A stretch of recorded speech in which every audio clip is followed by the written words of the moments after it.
गर्मी में जुगाड़ू बहू का खेत में ठंडा हरा भरा ससुराल। हाँ, आज तो कुछ ज्यादा ही काम कर लिया है। हाँ पिताजी, काम करके पूरा शरीर थक गया है। भैया, मुझे तो बहुत तेज भूख लग रही है। माँ, खाने के लिए कुछ तो बचा है क्या? अगर हो तो दे दो ना। रुक जा बेटा, घर में बहुओं से पूछती हूँ। चलो, इतना तो अच्छा हुआ कि गांव की मुश्किलों से हमें छुटकारा मिल गया।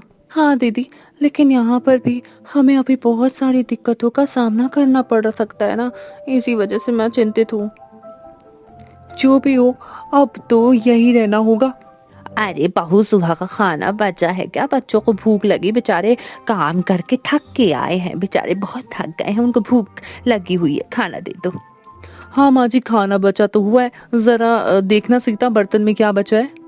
दीदी, इसमें तो थोड़ी सी दाल है और सब्जी बची हुई है, और रोटी। रोटी तो ज्यादा बची है। हाँ, ये है खाना।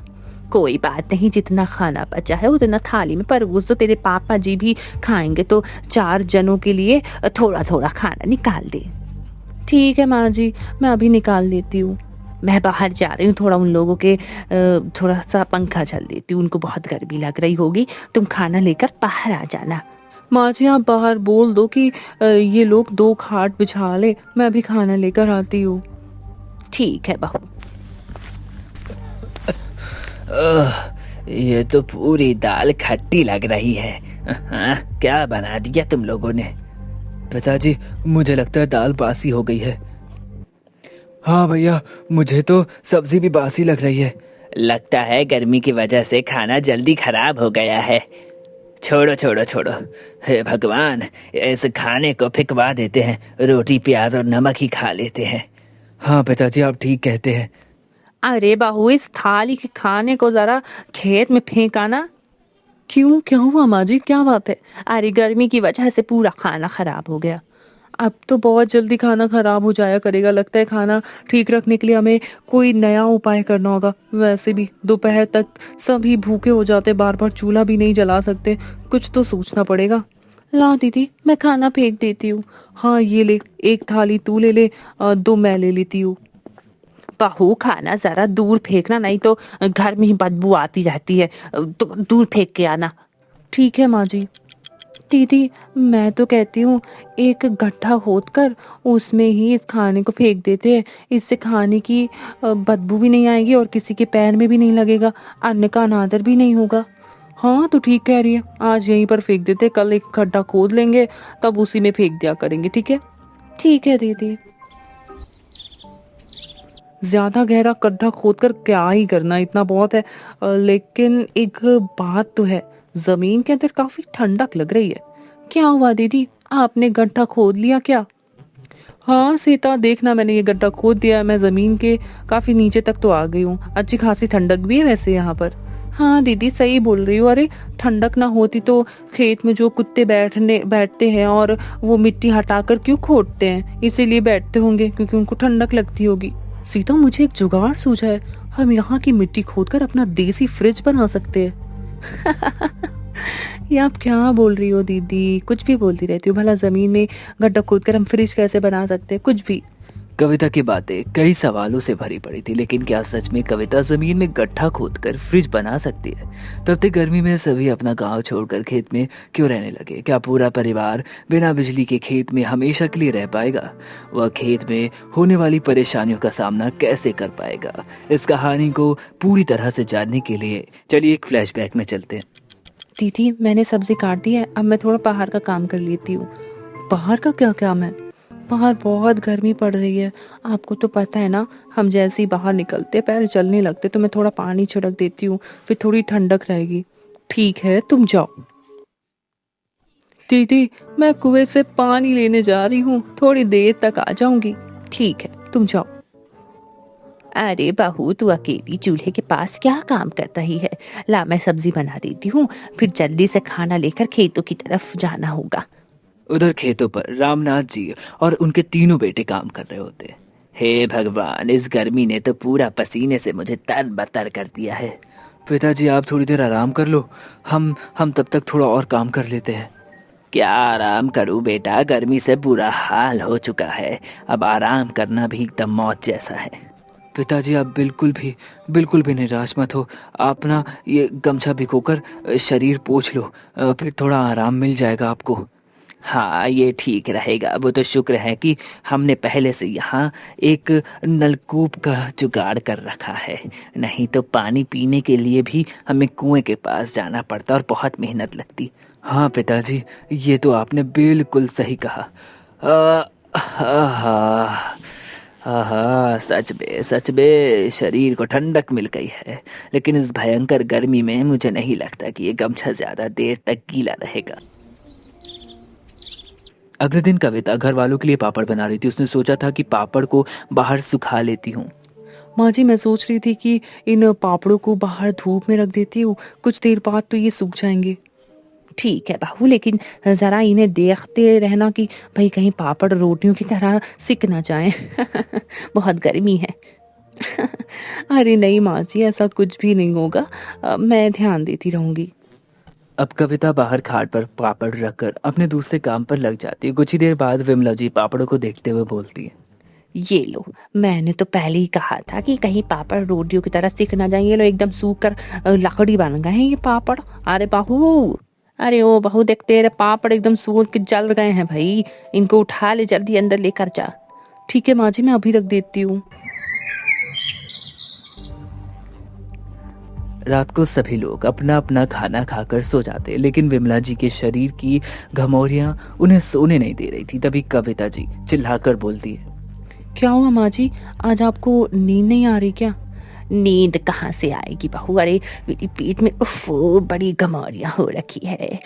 ये कब से खुजली हो रही है, उफ, इसीलिए नींद नहीं आ रही अच्छे से। रुको माँ जी, मैं आपकी पीठ में खुजला देती हूँ। हाँ हाँ हाँ हाँ, थोड़ा थोड़ा नीचे की तरफ खुजलाना। आय हाय, लगता है वहां पर ज्यादा गमौरियां हो गई। हाँ हाँ, मजा आ गई। ठीक है माँ जी, रुको मैं पंखा भी कर देती हूँ। कुछ देर बाद जब विमला जी सो जाती हैं तो कविता घर के बाहर निकलकर ठंडी हवा में घूमने लगती है। तभी उनकी नजर एक दूर दिख रही खेत पर पड़ती है। बाहर कितनी अच्छी हवा चल रही है, और वो दूर हमारे खेत, वहां तो और ज्यादा हवा चल रही होगी। एक हमारा गांव है जहाँ गर्मी से बुरा हाल है। मुझे खेत पर गए हुए काफी दिन हो गए हैं। एक काम करती हूँ, कल मैं सभी के लिए खाना लेकर जाऊंगी, फिर अपने खेत का नजारा भी देखाऊंगी। अरे दीदी, आप इतनी रात को बाहर क्या कर रही हो? कुछ नहीं सीता, बस गर्मी की वजह से थोड़ा बाहर टहलने आ गई थी। काफी रात हो गई, चलो अब सो जाओ।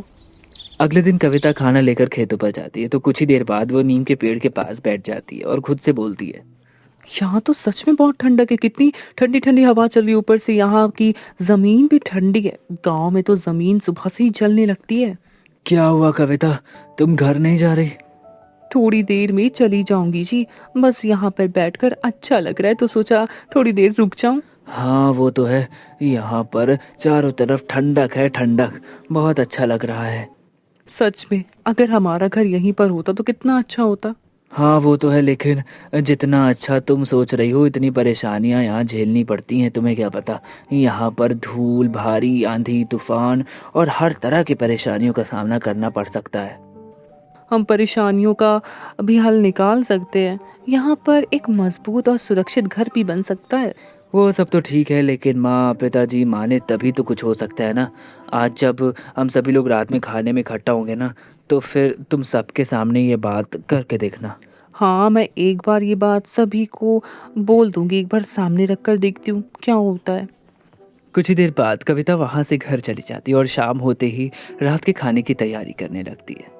सीता, आज भिंडी रखी तो है, तो आज भिंडी की सब्जी बना लेते हैं। ठीक है दीदी, मैं भिंडी काट देती हूँ, आप रोटी बना लो। वैसे दीदी, आज आपने जल्दी चूल्हा नहीं जला दिया? हाँ सीता, आज मुझे घर वालों से थोड़ा कुछ बात करनी, उनके सामने एक बात रखनी है। कैसी बात दीदी? जब हम सभी बात करेंगे तो तुम खुद ही जान जाओगी। बस इतना जान लो कि कोई खास बात है। फिर तो ठीक है दीदी, मैं भी जल्दी जल्दी खाना बनवा देती हूँ। पूजा से भी साथ में काम करवा लेते हैं, फिर सब कुछ जल्दी जल्दी हो जाएगा। हाँ दीदी, मैं आ गई हूँ, बताओ भाई क्या करना है, जल्दी जल्दी बताओ, मैं कर देती हूँ। तुम एक काम करो, दाल चावल बना लो। दीदी रोटी बना रही हैं, मैं कुछ देर में सब्जी बना दूंगी। हाँ ठीक है दीदी, मैं बना देती हूँ। कुछ ही देर बाद घर के सभी लोग खाना खाकर इकट्ठा होते हैं। तब कविता अपनी बात रखती है। माँ जी, मैं सोच रही थी अगर हम यहाँ ना रहकर अपने खेत वाली ज़मीन पर रहें तो कैसा होगा? बहू ये तो क्या बोल रही, खेत वाली जमीन कोई रहने की जगह है? अरे वहां पर तो सिर्फ खेती होती है, खेती भाई हम वहां पे कैसे रह सकते हैं हैं? हाँ माँ जी, लेकिन जिस तरह यहाँ पर गर्मी पड़ रही है, यहाँ तो हम लोगों का बुरा हाल है। दिक्कत तो है, इस गांव में चारों तरफ गर्मी का असर दिखने लगा है। बहू, खेत में रहना आसान नहीं होगा। पापा जी, हमारे खेत के पास नलकूप भी लगा हुआ है, पेड़ की छाँव भी है और खेत की सब्जियां भी हुई हैं। बस इस तरह का एक घर की कमी है। अगर वहाँ पर हम एक मजबूत घर बना ले तो वहाँ पर भी हम सुरक्षित तरीके से रह सकते हैं। नहीं बहू, बस अरे गर्मियों की बात है, फिर सब ठीक हो जाएगा। चलो अब सभी लोग सो जाओ, सुबह फिर से अपने अपने कामों पर लगना है। अगले दिन नींद पूरी ना होने के कारण रामनाथ जी को उल्टियाँ होने लगती है। तभी रामू, अरे पिताजी, इतनी रात को आपको क्या हो गया? पता नहीं बेटा, अचानक से ही उल्टी उल्टी होने लगी है। लगता है रात की नींद पूरी ना होने की वजह से मुझे मुझे अपाचन हो गया है। वो तो है पिताजी, हमारा घर भी छोटा है। एक घर में सभी लोग सोते, ऊपर से इतनी गर्मी बढ़ती ही जा रही है, बढ़ती ही जा रही है। मुझे कल बहू वाली बात याद आ रही है। अगर हम खेत में बड़ा घर बना कर रहें तो हमारी दिक्कतें थोड़ी बहुत तो ज़रूर कम हो जाएंगी। हाँ वो तो है पिताजी, लेकिन अब किसी को खेत में रहना ठीक नहीं लगता, तो फिर कविता की बातें सोचकर क्या ही फ़ायदा। बेटा, अब तो मैं बहू के फैसले से सहमत हूँ।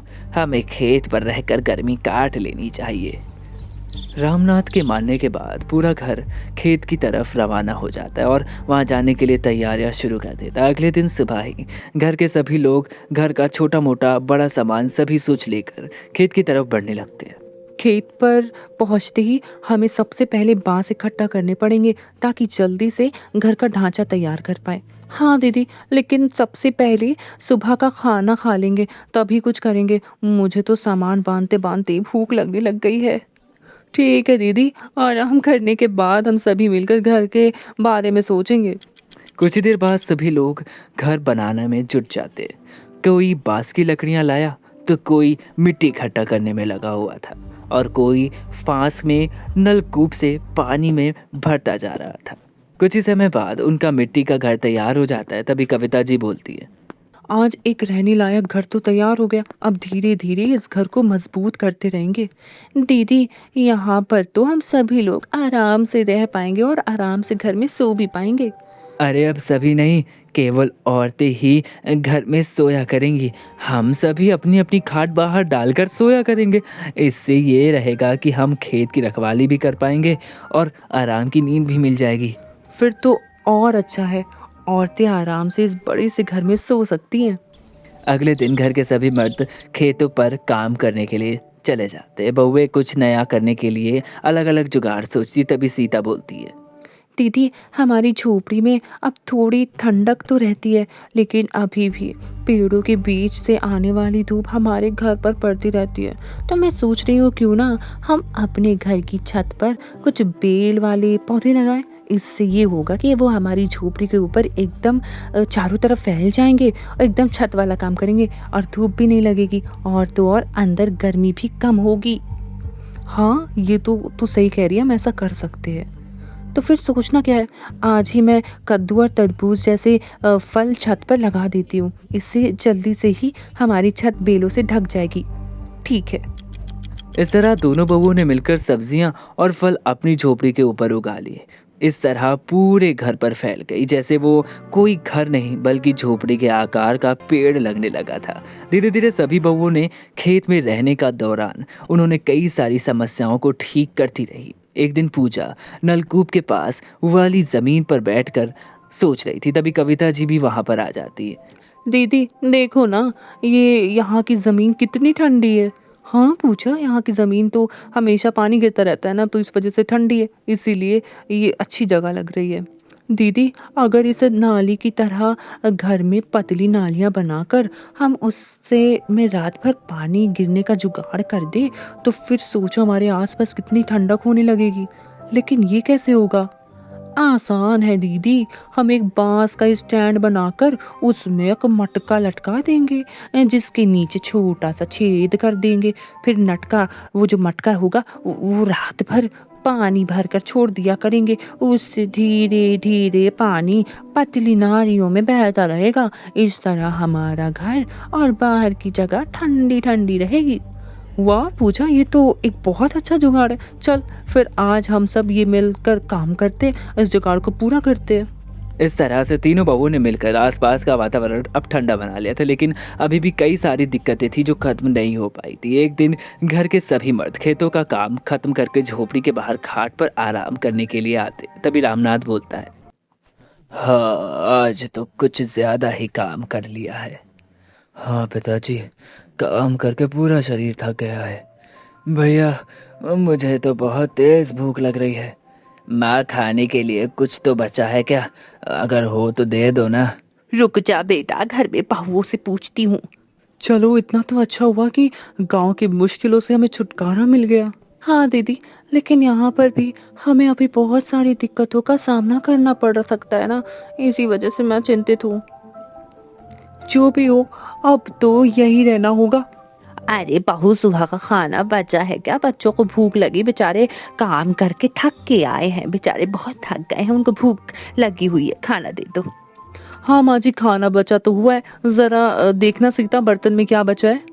दीदी इसमें तो थोड़ी सी दाल है और सब्जी बची हुई है, और रोटी रोटी तो ज्यादा बची है। हाँ ये है खाना। कोई बात नहीं, जितना खाना बचा है उतना थाली में परोस दो, तेरे पापा जी भी खाएंगे तो 4 जनों के लिए थोड़ा थोड़ा खाना निकाल दे। ठीक है माँ जी, मैं अभी निकाल देती हूँ। मैं बाहर जा रही हूँ, थोड़ा उन लोगों के थोड़ा सा पंखा चल देती हूँ, उनको बहुत गर्मी लग रही होगी। तुम खाना लेकर बाहर आ जाना। माँ जी आप बाहर बोल दो कि ये लोग 2 खाट बिछा ले, मैं अभी खाना लेकर आती हूँ। ठीक है बहू। ये तो पूरी दाल खट्टी लग रही है। हाँ, क्या बना दिया तुम लोगों ने? पिताजी मुझे लगता है दाल बासी हो गई है। हाँ भैया, मुझे तो सब्जी भी बासी लग रही है। लगता है गर्मी की वजह से खाना जल्दी खराब हो गया है। छोड़ो छोड़ो छोड़ो, हे भगवान, इस खाने को फेंकवा देते हैं, रोटी प्याज और नमक ही खा लेते हैं। हाँ पिताजी आप ठीक कहते हैं। अरे बहू, इस थाली के खाने को जरा खेत में फेंका ना। क्यों, क्या हुआ माँ जी, क्या बात है? अरे गर्मी की वजह से पूरा खाना खराब हो गया। अब तो बहुत जल्दी खाना खराब हो जाया करेगा। लगता है खाना ठीक रखने के लिए हमें कोई नया उपाय करना होगा। वैसे भी दोपहर तक सभी भूखे हो जाते, बार बार चूल्हा भी नहीं जला सकते, कुछ तो सोचना पड़ेगा। ला दीदी, मैं खाना फेंक देती हूँ। हाँ ये ले, 1 थाली तू ले ले, 2 मैं ले लेती हूँ। बहू खाना जरा दूर फेंकना, नहीं तो घर में ही बदबू आती रहती है, तो दूर फेंक के आना। ठीक है माँ जी। दीदी मैं तो कहती हूँ एक गड्ढा खोदकर उसमें ही इस खाने को फेंक देते हैं। इससे खाने की बदबू भी नहीं आएगी और किसी के पैर में भी नहीं लगेगा, अन्न का अनादर भी नहीं होगा। हाँ तो ठीक कह रही है, आज यहीं पर फेंक देते, कल एक गड्ढा खोद लेंगे तब उसी में फेंक दिया करेंगे। ठीक है। ठीक है दीदी।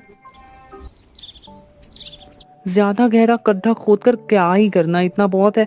लेकिन एक बात तो है, जमीन के अंदर काफी ठंडक लग रही है। क्या हुआ दीदी, आपने गड्ढा खोद लिया क्या? हाँ सीता, देखना मैंने ये गड्ढा खोद दिया है, मैं जमीन के काफी नीचे तक तो आ गई हूँ। अच्छी खासी ठंडक भी है वैसे यहाँ पर। हाँ दीदी सही बोल रही हो। अरे ठंडक ना होती तो खेत में जो कुत्ते बैठते हैं और वो मिट्टी हटाकर क्यों खोदते हैं, इसीलिए बैठते होंगे क्योंकि उनको ठंडक लगती होगी। सीता मुझे एक जुगाड़ सूझा है, हम यहाँ की मिट्टी खोदकर अपना देसी फ्रिज बना सकते हैं। ये आप क्या बोल रही हो दीदी, कुछ भी बोलती रहती हो। भला जमीन में गड्ढा खोदकर हम फ्रिज कैसे बना सकते हैं, कुछ भी। अरे सीता मैं मजाक नहीं कर रही हूँ, मैं सच बोल रही हूँ। देख मैं बताती हूँ, गड्ढे के अंदर जमीन ठंडी होती है। अगर हम किसी छोटे से मटके के अंदर दाल सब्जी रखकर उसे कपड़े से बांधकर गड्ढे के अंदर रख दे, तो मुझे लगता है कि हमारा खाना जल्दी खराब नहीं होगा। अगर ये जुगाड़ खाने को बेकार होने से बचा सकता है तो बहुत ज्यादा अच्छा हो जाएगा। और हुआ ना फिर हमारा जुगाड़ू फ्रिज। हाँ दीदी, फिर तो आपका कहना बिल्कुल सच है। आपने तो सच में हमारे फ्रिज का जुगाड़ सोच लिया है। अगले दिन दोनों ने मिलकर फ्रिज वाला जुगाड़ बनाकर तैयार कर लिया। अरे कविता, दोपहर में खाने के लिए कुछ बचा है क्या? मैं अभी लाती हूँ। भाभी, बस रोटी ही लाना। खाना तो इस समय तक अक्सर बासी हो जाता है, तो खाने का कोई मतलब नहीं। हाँ भैया, बासी खाना खाकर हमें अपनी तबीयत नहीं खराब करनी, रोटी ही लिया दो। अरे देवर जी, आप परेशान ना हो, एक बार खाकर तो देखो। ये बासी खाना अब बिल्कुल बेकार नहीं लगेगा। ये बासी नहीं है बल्कि एकदम अच्छा है, ताज़ा ताज़ा लगेगा। मैंने इसका समाधान भी निकाल लिया है। क्या मतलब भाभी जी? मतलब मैं आपको बाद में बताऊंगी। पहले आप बचा हुआ खाना खाकर बताओ कि वो बासी है, बदबू आ रही है या नहीं। ठीक है भाभी, आप खाना ले आओ। अब कविता उसी गड्ढे में छोटी सी मटकी निकालती है और उसमें रखा हुआ खाना सभी लोगों को परोस देती। फिर सभी लोग खाना खाने लगते हैं। तभी रामू बोलता है, अरे आज तो दाल में कुछ ऐसी बदबू नहीं आ रही है, बल्कि और अच्छा स्वाद आ रहा है। हाँ भैया, ऐसा लग रहा है जैसे दाल जरा सी भी बासी नहीं हुई है। दाल की छोड़ो, अरे ये सब्जी देखो, बिल्कुल ठीक लग रही है। ये सब कैसे हुआ भाभी? ये सब हमारे देसी फ्रिज का कमाल है। हमने जमीन में एक गड्ढा खोद कर उसी में छोटी छोटी मटकियां रख दी और उसमें खाना रख दिया और ऊपर से कपड़े को बांध दिया ताकि हवा भी अंदर ना जाए और ठंडक भी रहे। ओहो, ये बात, सच में तुम्हारे जुगाड़ ने तो आज भर पेट खाना खिलवा दिया। अरे हमारे घर की तरफ तो देख जरा। हाँ, ऐसा हरा भरा घर हमारी बहुओं का कमाल है। आज हम सब ये सब बड़ी बहू की वजह से देख पा रहे हैं। अगर अगर हम आज तक गांव में रहते तो न जाने किसकी किसकी तबीयत खराब हो जाती। हाँ, ये बात तो है। अब यहाँ पर रहकर धीरे धीरे हमारी सारी परेशानियां खत्म हो चुकी है। अगर नहीं भी हुई होगी तो उसके लिए हमारी 3 जुगाड़ू बहुएं हैं ना। बिल्कुल ठीक कहा। इस तरह पूरा परिवार गांव की गर्मी को छोड़कर ठंडे और हरे भरे खेत में रहने लगा। समय के साथ उनको सारी तरीके और सारी चीजें समझ में आने लगती। जीवन को पूरी तरह से वो आसान बना चुके थे और आखिरकार वो खेत के बगल में रहने लगे। अरे नैना, इस कटोरे में क्या लेकर आई हो? आज कुछ घर में नया बना है क्या? नहीं नहीं, कुछ नहीं, बस ये थोड़ा सा अचार था। अच्छा अच्छा, वैसे भी खुशबू तो काफी अच्छी आ रही है। रुको मैं जरा चख कर देखता हूँ। हाँ क्यों नहीं, खाकर देखो ना। रोटी और दाल के साथ मिलाकर खाना और ज्यादा टेस्टी लगेगा। हाँ, सच में काफी ज्यादा टेस्टी लग रहा है। वैसे कहाँ से खरीद कर लाई हो इसे? अरे आप तो कुछ भी बोलते रहते हो, हर चीज खरीदने की थोड़ी होती है। इसे तो मैंने अपने हाथों से आपके लिए बनाया था। ओह अच्छा, सच में काफी ज्यादा टेस्टी है। क्या बात है, तुम इतना टेस्टी अचार भी बनाती हो? मुझे तो आज ही पता चला। शुक्रिया जी, जो आपने मेरा अचार पसंद कर लिया। अच्छा सुनो नैना, मैं कह रहा था कि कल मेरा दोस्त नीलेश आने वाला है, तो उसके लिए खाने पीने का इंतजाम पहले से कर लेना। ठीक है जी। अगले दिन शैलेश रास्ते से ही नीलेश को लेकर घर आता है। चल यार, कुछ खा पी लेते, फिर आराम से बातें कर लेंगे। हाँ क्यों नहीं। अरे नैना, टेबल पर खाना ले आओ। ठीक है जी, अभी लाई। और बता यार, भाभी ठीक है ना? हाँ सब ठीक है। और तू बता, तेरा बिजनेस कैसा चल रहा है? बढ़िया चल रहा है यार, बस खाने पीने के प्रोडक्ट्स की शुरुआत की, देखते क्या रिस्पॉन्स आता है। ये लीजिए, और हाँ, मैं आपका पसंदीदा अचार भी लेकर आई हूँ। भैया आप भी लेंगे क्या? हाँ क्यों नहीं, बिल्कुल। अगर ये अचार शैलेश का पसंदीदा है तो एक बार मैं भी इसे चखकर जरूर देखूंगा। हाँ क्यों नहीं, लीजिए ना, मैं आपकी प्लेट में परोस देती हूँ। अरे वाह भाभी, ये तो सच में बहुत ही ज्यादा टेस्टी अचार है। क्या बात है, आपके हाथों में तो जादू है। शुक्रिया भैया। इस तरह से नीलेश को अब अचार की आदत पड़ गई थी, इसलिए वो शैलेश के घर अक्सर आया जाया करता था। एक बार जब नैना के पास अचार नहीं होता तो नीलेश उसे अचार का सारा सामान ला कर दे देता और अचार बनाने को बोलता। कुछ दिन बाद जब वो वापस अचार के लिए आता है तब भाभी आपका अचार भी ले आना। अब बड़े दिन हो गए मैंने आपके अचार को नहीं चखा। आज तो मैं आपका अचार चख कर ही जाऊंगा। जी वो लेकर ही आ रही थी। वैसे आज मैंने अचार से ज्यादा टेस्टी कुछ बनाया है। आज मटर पनीर की सब्जी और पूरी बनी है, तो अचार को छोड़िए ना, इसे खाइए। नहीं भाभी, ये सब तो मैं रोज घर में खाता हूँ, पर जो आपका अचार है उसकी बात ही अलग है। मुझे आपका अचार ही खाना है, वो बड़ा ही अच्छा लगता है। अरे यार, नीलेश जी ने मुझे तो फंसा ही दिया। अब क्या करूं? अब मेरा वाला अचार देना ही पड़ेगा। अरे क्या हुआ भाभी जी, जल्दी करो ना, मुझे आपके अचार की तलब हो रही है। इस तरह से नैना ने नीलेश को अपना अचार लाकर दे दिया, लेकिन ये वाला अचार एकदम घटिया था, जिसकी वजह से नीलेश ने उसकी बुराई कर डाली। अपनी बुराई सुनकर नैना शर्मिंदा हो गई और उसने सच बता दिया। सॉरी जी, मैंने आप दोनों से झूठ बोला था कि वो पहले वाले अचार मैंने बनाए थे। दरअसल इस बार का अचार मैंने बनाया था, इसलिए आपको बिल्कुल पसंद नहीं आया। सच कहूँ तो मुझे अचार बनाने ही नहीं आता।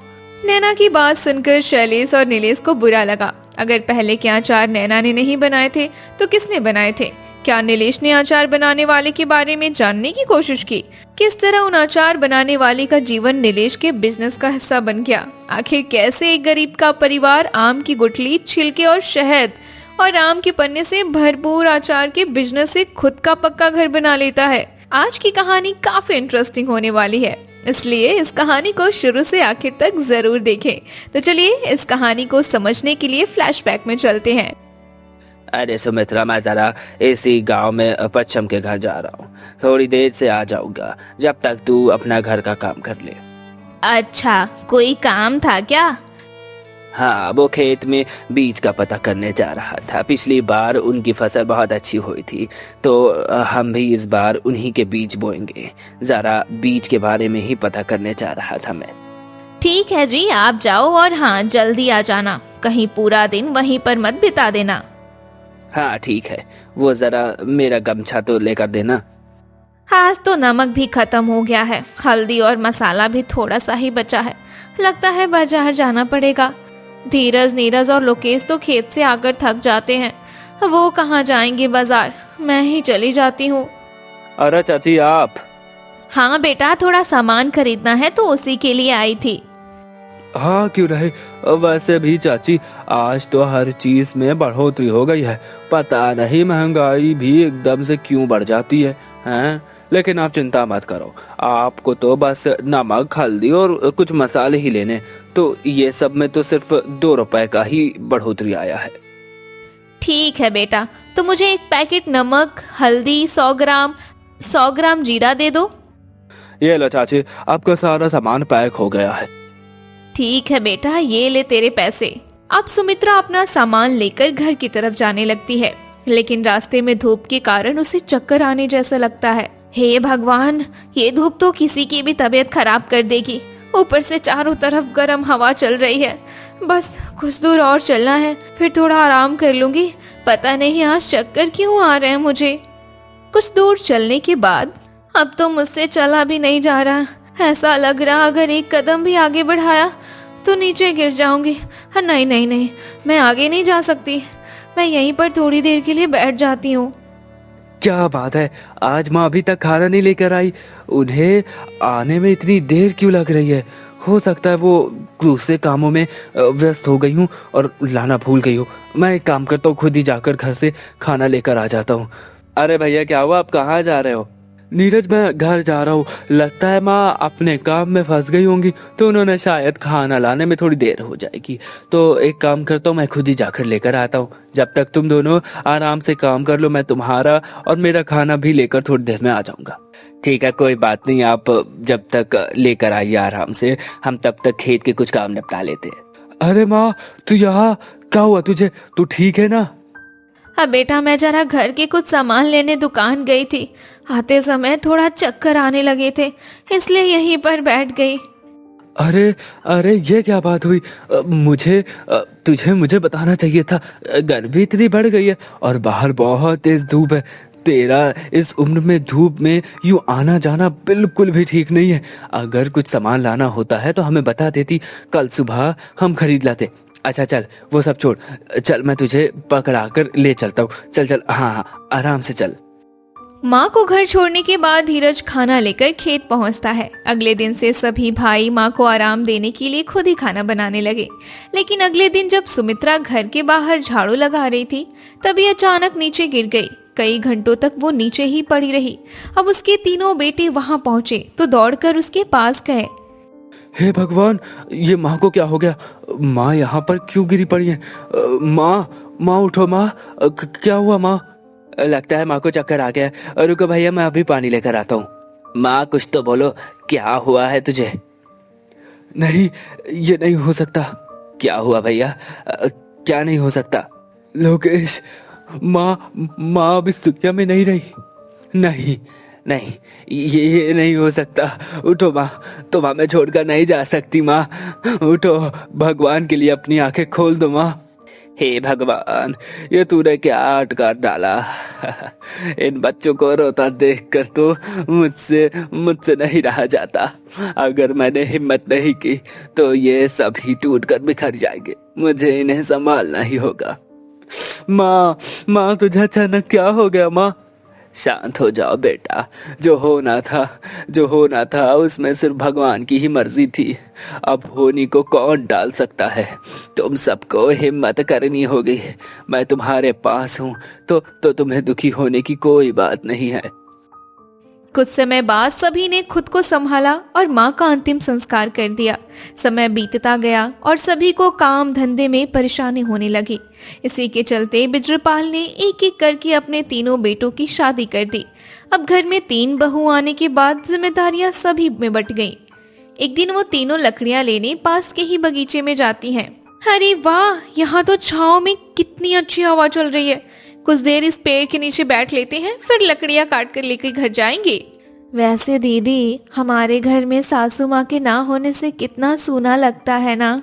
हाँ, सो तो है। अब क्या करें, हमारे नसीब में यही घर लिखा था तो मिल गया।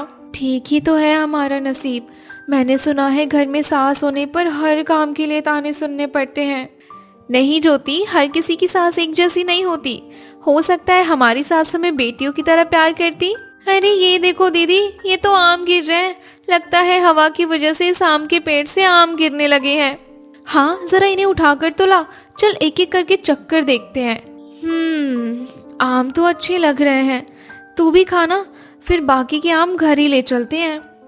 अगले दिन गांव में खबर फैली कि एक आदमी गर्मी की लू से मर गया। ये सुनकर देवरानी और जेठानी को अपने पति की चिंता होने लगी। हे भगवान, न जाने उस बेचारी की पत्नी का क्या हाल होगा। दीदी, कहीं हमारी सासू माँ को भी तो लू नहीं लग गई थी ना? हाँ, हो भी सकता है, लेकिन अब से हमें खुद और अपने परिवार का ख्याल रखना होगा। हाँ ज्योति, तू ठीक कहती है। मेरे मन में ना एक ख्याल आया है। जो आम कल हम लेकर आए थे ना, उसका पन्ना बना लेते हैं और खेत पर जाते समय हम उन्हें दे देंगे। सुना है आम का पन्ना लू लगने से बचाव करता है। हाँ दीदी, आपने सही कहा। इससे हमारी पतियों को लू भी नहीं लगेगी। ये खेतों की एक ही प्रकार की सब्जी खा खाकर तो मेरा मन ही उग गया है। अब क्या करें दीदी, हमें जो मिलता है बनाने को उसे ही बना लेते हैं। कोई बात नहीं ज्योति, अब हमारे घर की हालत वैसी नहीं है कि रोज बाजार से तरह तरह की चीजें मिल सके। हमारे आने से थोड़ा खर्चा भी तो बढ़ गया ना, तो हमें अपने पतियों की हालत को सोचकर घर में जो भी है रूखा सूखा उसी में संतुष्ट रहना होगा। ठीक कहती हो दीदी, वैसे भी पेट ही तो भरना है, इसमें क्या बहस करनी। हम सभी अपने मन को समझा ही लेंगे। अच्छा सुनो, घर में कुछ आम है ना, उनकी चटनी बना लेते हैं। हो सकता है थोड़ा मन बदल जाए। ठीक है दीदी, आप लोग खाना निकालो, मैं अभी चटनी पीस कर लाती हूँ, फिर हम एक साथ मिलकर खाएंगे। अरे वाह, ये तो बड़ी ही स्वादिष्ट चटनी बनी है। हाँ दीदी, कहाँ हम एक ही सब्जी से बोर हो गए थे, इस चटनी ने तो हमें अलग ही स्वाद चखा दिया। हाँ सही है, अब तो आम का सीजन भी चल रहा है, तो बाजार में आम सस्ते भी मिल रहे होंगे। हाँ क्यों नहीं, हम कुछ पैसे बचाकर बाजार से आम खरीद लेते हैं, फिर उनका अचार बना लेंगे। कुछ दिन बाद तीनों ने मिलकर अचार तैयार कर लिया और डिब्बे में रख दिया। लेकिन डिब्बे में रखा अचार बेस्वाद सा लग रहा था। किसी को पसंद न आने पर लोगों ने उसे मजबूरी में खाकर खत्म करना ही समझा। एक दिन ज्योति मटके का पानी सभी को देकर खुद पी रही थी। दीदी, ये जो हमारे घर का मटका है ना, किसी फ्रिज से कम नहीं है, बस इसमें बिजली का तार ही नहीं है, यही एक कमी रह गई है इसमें। अरे दीदी आप भी ना, कहाँ फ्रिज कहाँ ये मटका। फ्रिज में हम खाना और फल रख सकते हैं और ज्यादा ठंडा पानी कर सकते हैं। इस मटके में आप उसके जैसी कौन सी बात दिख गई। सही बात है। वैसे भी अगर मटका ही फ्रिज बन जाता तो फ्रिज बनाने वाली कंपनियां क्या आम अचार डालने के लिए खुली रखती। हाँ दीदी आपने ठीक कहा, मैं तो बस ऐसे ही मजाक कर रही थी। आप भी ना दीदी अजीबोगरीब मजाक करती रहती हो। हमारा मटका वैसे चमत्कारी है, खुद बाहर की हवा सोखकर अंदर के पानी को अपने ही ठंडा कर देता है। हवा अंदर जाने की बात से मुझे कुछ याद आया, कहीं हमारे डिब्बे वाले अचार में हवा ना जाने की वजह से तो अचार नहीं खराब हो गया ना। हाँ हो भी सकता है, किसी चीज को एकदम से बंद कर दो तो उसमें बदबू तो आने ही लगती है। हाँ ये तो है, अगर हम अपना अचार मटके में बनाकर रखें और ऊपर से सूती कपड़ा से बांधें तो कैसा रहेगा। फिर तो मटके के ऊपर और चारों तरफ से उसमें हवा जाएगी, इससे अचार बदबू भी नहीं करेगा और अच्छा भी लगेगा। इस तरह से तीनों ने मिलकर इस बार ज्यादा अचार बनाया और तीनों मटकों में भरकर रख दिया। एक दिन उनकी पड़ोसन नैना मटके देखकर उनके घर के बाहर आती है। अरे मोनिका, ये तुम लोगों ने मटकों में क्या रख दिया। हाँ दीदी, ये हमने अचार बनाया था जो उसी को थोड़ा धूप दिखा रहे हैं। अच्छा, वैसे खुशबू तो बहुत अच्छी आ रही है, जरा एक चखाओ तो मुझे। हाँ दीदी अभी देती हूँ। अरे ज्योति जरा घर में से एक कटोरी तो लाना। हाँ दीदी ये लो कटोरी। ये लो दीदी, खाकर देखो और हमें भी बताओ कि हमारा अचार कैसा बना है। वाह मजा आ गया, ये तो बहुत ही टेस्टी लग रहा है। सच में तुम्हारा अचार तो बहुत ही अच्छा है। शुक्रिया दीदी। अच्छा सुन, अगर कोई बड़ी कटोरी हो तो उसमें जरा थोड़ा अचार और दे देना, तेरे भैया भी जरा थोड़ा सा चख लेंगे। अच्छा ठीक है, मैं अभी आपको देती हूँ। चल ठीक है मोनिका, मैं थोड़ी देर बाद तेरी कटोरी साफ करके दे जाऊंगी। नैना का परिवार मोनिका के परिवार से थोड़ा अलग था। नैना के घर में सब कुछ स्टैंडर्ड जैसा होता था। शाम को नैना ही अचार अपने पति को परोसती है। अरे नैना, इस कटोरी में क्या लेकर आई हो? आज कुछ घर में नया बना है क्या? नहीं नहीं कुछ नहीं, बस ये थोड़ा सा अचार था। अच्छा, वैसे भी खुशबू तो काफी अच्छी आ रही है। रुको मैं जरा चक्कर देखता हूँ। हाँ क्यों नहीं, खाकर देखो ना। रोटी और दाल के साथ मिलाकर खाना और ज्यादा टेस्टी लगेगा। हाँ सच में काफी ज्यादा टेस्टी लग रहा है। वैसे कहाँ से खरीद कर लाई हो इसे? अरे आप तो कुछ भी बोलते रहते हो, हर चीज खरीदने की थोड़ी होती है। इसे तो मैंने अपने हाथों से आपके लिए बनाया था। ओह अच्छा, सच में काफी ज्यादा टेस्टी है। क्या बात है, तुम इतना टेस्टी अचार भी बनाती हो, मुझे तो आज ही पता चला। शुक्रिया जी, जो आपने मेरा अचार पसंद कर लिया। अच्छा सुनो नैना, मैं कह रहा था कि कल मेरा दोस्त नीलेश आने वाला है, तो उसके लिए खाने पीने का इंतजाम पहले से कर लेना। ठीक है जी।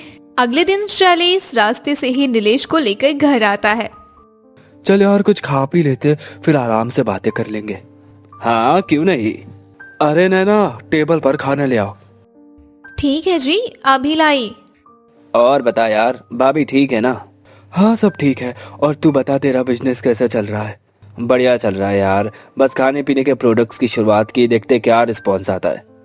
ये लीजिए, और हाँ मैं आपका पसंदीदा अचार भी लेकर आई हूँ। भैया आप भी लेंगे क्या? हाँ क्यों नहीं, बिल्कुल। अगर ये अचार शैलेश का पसंदीदा है तो एक बार मैं भी इसे चखकर जरूर देखूंगा। हाँ क्यों नहीं, लीजिए ना, मैं आपकी प्लेट में परोस देती हूँ।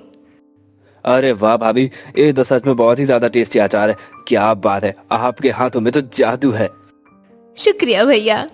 इस तरह से नीलेश को अब अचार की आदत पड़ गई थी, इसलिए वो शैलेश के घर अक्सर आया जाया करता था। एक बार जब नैना के पास अचार नहीं होता तो नीलेश उसे अचार का सारा सामान लाकर दे देता और अचार बनाने को बोलता। कुछ दिन बाद जब वो वापस अचार के लिए आता है तब भाभी आपका अचार भी ले आना, अब बड़े दिन हो गए मैंने आपके अचार को नहीं चखा। आज तो मैं आपका अचार चखकर ही जाऊंगा। जी वो लेकर ही आ रही थी। वैसे आज मैंने अचार से ज्यादा टेस्टी कुछ बनाया है। आज मटर पनीर की सब्जी और पूड़ी बनी है, तो अचार को छोड़िए ना, इसे खाइए। नहीं भाभी, ये सब तो मैं रोज घर में खाता हूँ, पर जो आपका अचार है उसकी बात ही अलग है। मुझे आपका अचार ही खाना है, वो बड़ा ही अच्छा लगता है। अरे यार, नीलेश जी ने मुझे तो फंसा ही दिया। अब क्या करूं, अब मेरा वाला अचार देना ही पड़ेगा। अरे क्या हुआ भाभी जी, जल्दी करो ना, मुझे आपके अचार की तलब हो रही है। इस तरह से नैना ने नीलेश को अपना अचार लाकर दे दिया, लेकिन ये वाला अचार एकदम घटिया था, जिसकी वजह से नीलेश ने उसकी बुराई कर डाली। अपनी बुराई सुनकर नैना शर्मिंदा हो गई और उसने सच बता दिया। सॉरी जी, मैंने आप दोनों से झूठ बोला था कि वो पहले वाले अचार मैंने बनाए थे।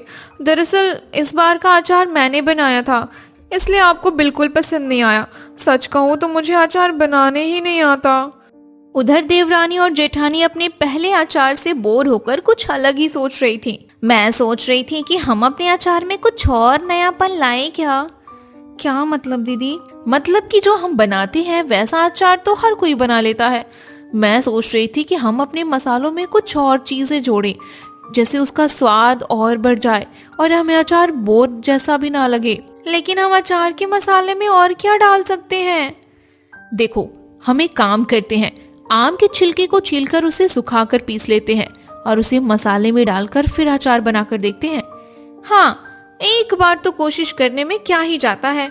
लेकिन दीदी, पहले आप एक ही मटके में अपना जुगाड़ लगाकर देखो, क्या पता सभी को ऐसा अचार पसंद ना आए। हाँ, ये भी ठीक है। इस तरह से मोनिका ने एक मटके में अपने जुगाड़ वाला अचार बनाया तो लोगों ने थोड़ा बदलाव देखा।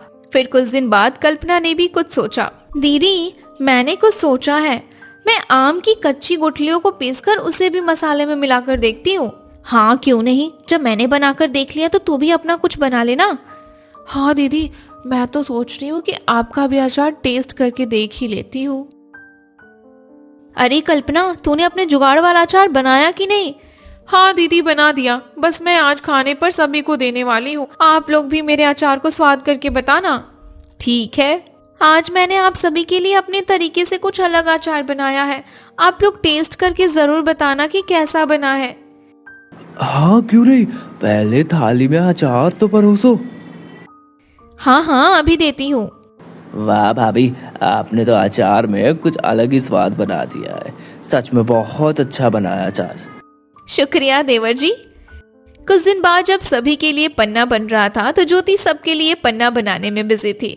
दीदी, आज मैं सोच रही थी कि पन्ना में थोड़ा शहद डालकर देखते हैं। मीठा डालना ठीक रहेगा क्या? दीदी, एक बार शहद वाला पन्ना पीकर देखते हैं, क्या पता पसंद आ जाए। ज्योति, तुम बना लो पन्ना। बड़ी दीदी, पहले आप ही पीकर बताओ कैसा बना है।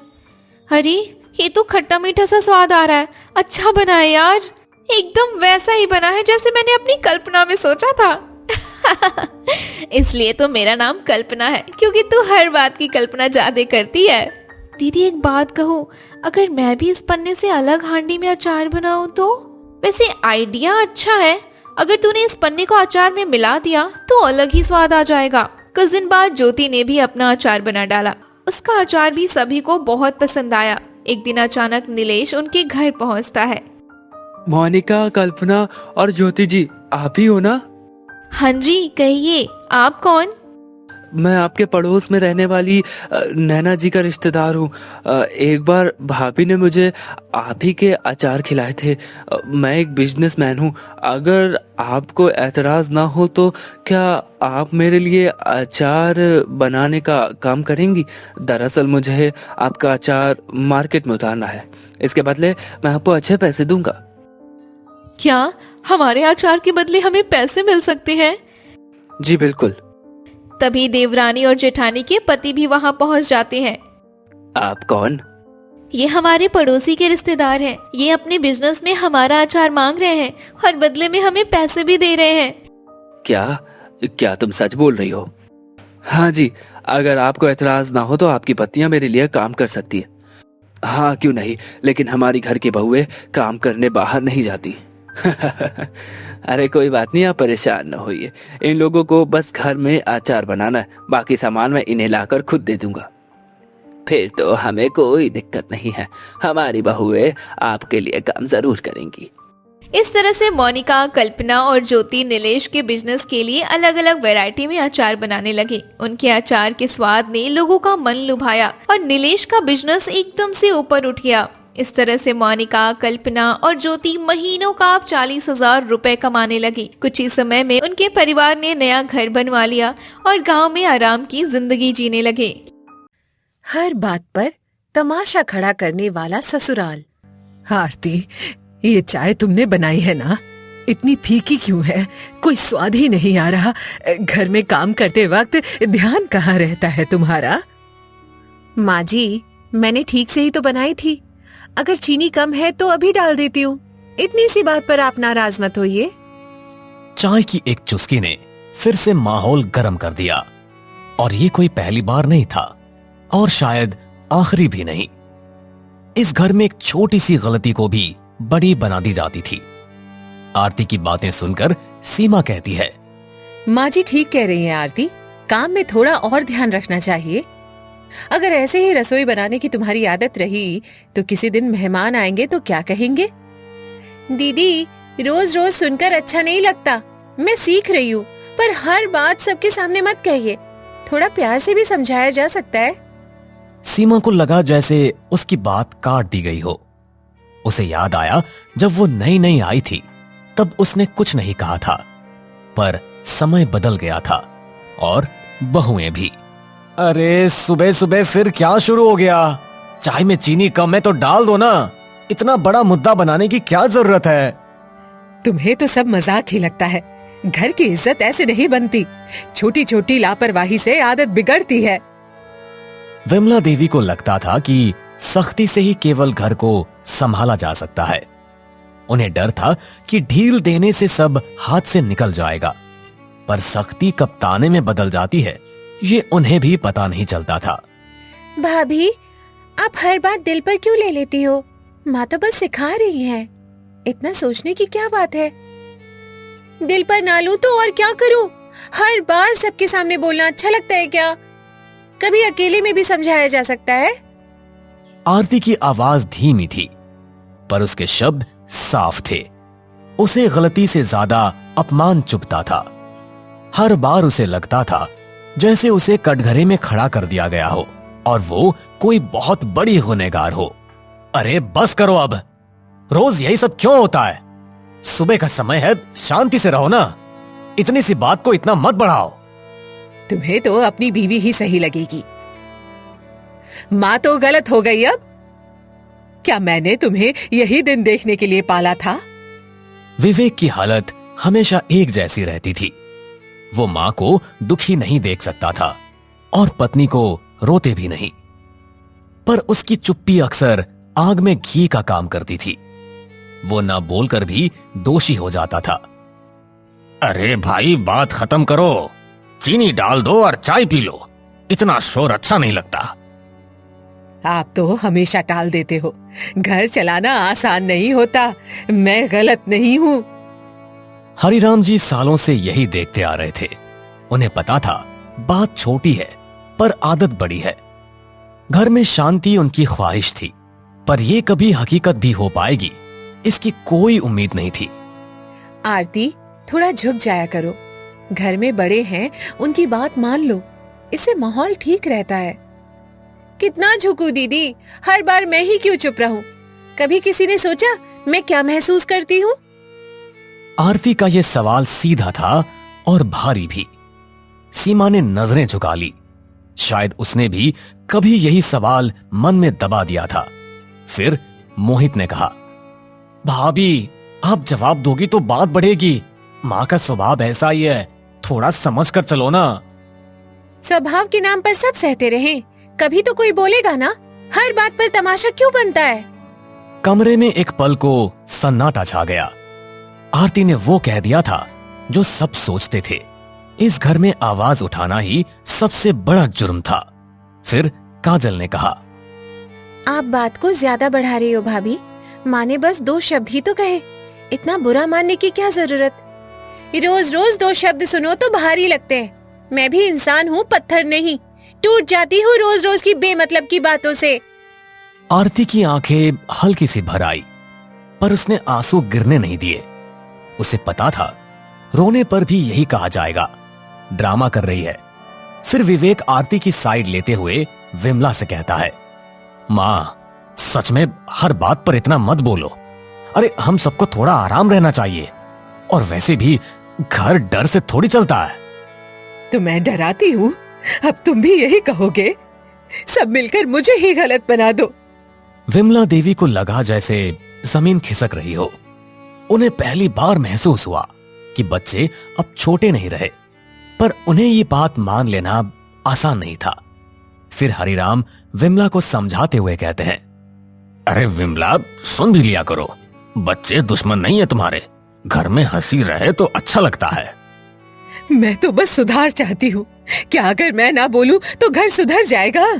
अरे मेरी नीयत खराब नहीं है, मैं सबके भले के लिए ही बोलती हूँ।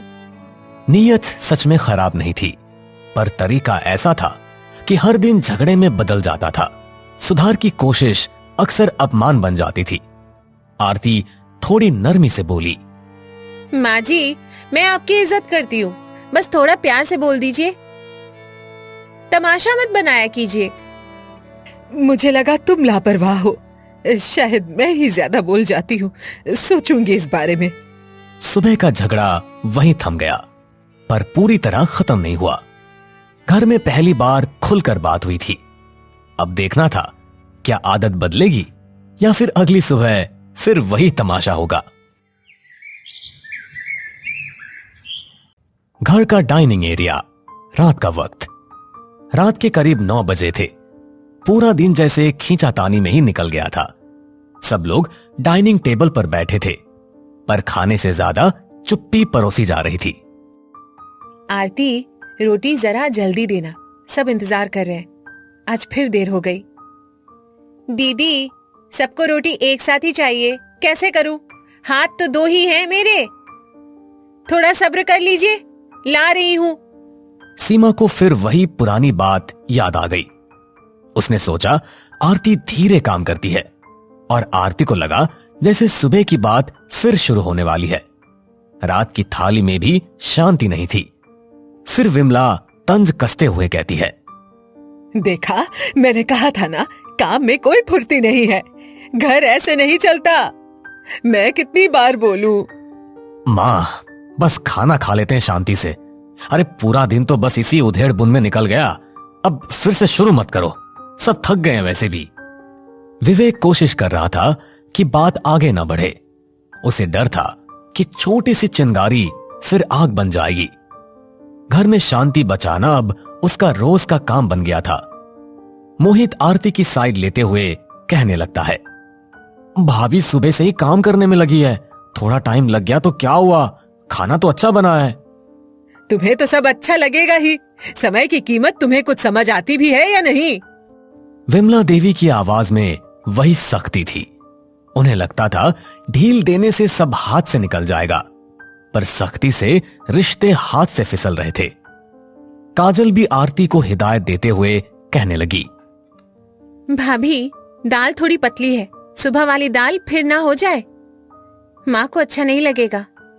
सब शांति से खाओ। आपको तो सब अच्छा ही लगता है, मैं ही गलत दिखती हूँ।